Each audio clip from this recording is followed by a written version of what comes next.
Sa balitang swimming, ibinahagi ni National Training Pool swimmer TJ Amaro ang kanyang mga paparating na kompetisyon ngayong huling taon na niya sa junior level at paangat na siya patungong seniors category.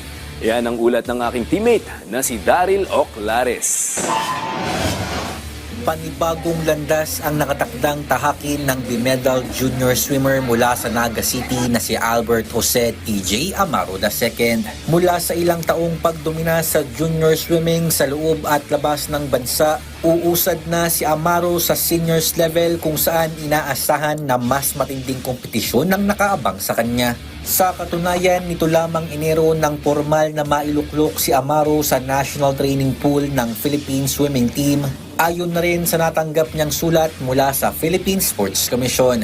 Pero bago ang kanyang seniors debut, magkakaroon muna ng tila farewell tour si Mighty TJ dahil nakalinya pa niyang lahukan ng ilang mga prestiyosong junior swimming competitions ngayong taon. Kabilang dito ang 47th Southeast Asian Age Group Swimming Championships na isasagawa sa Singapore mula June 19 hanggang 25, World Aquatics Junior Swimming Championships sa Romania mula August 19 hanggang 24, at ang Asian Youth Games sa Bahrain mula October 22 hanggang 31.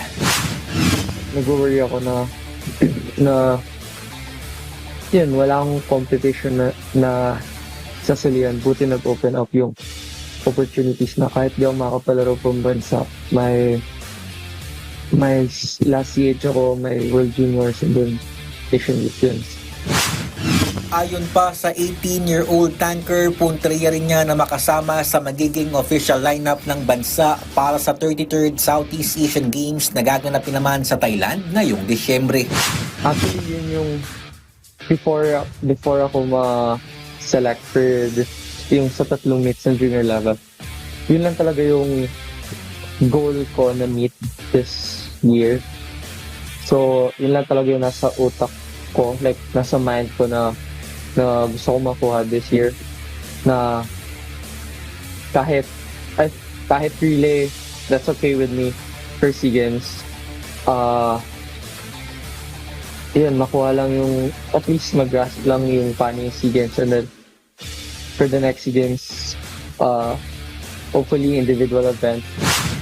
Sa ngayon, abala na si Amaro sa kanyang ensayo dahil bukod sa pagsungkit ng medalya, target din niya na mapabilis pa ang kanyang mga personal best time bago umangat sa seniors category.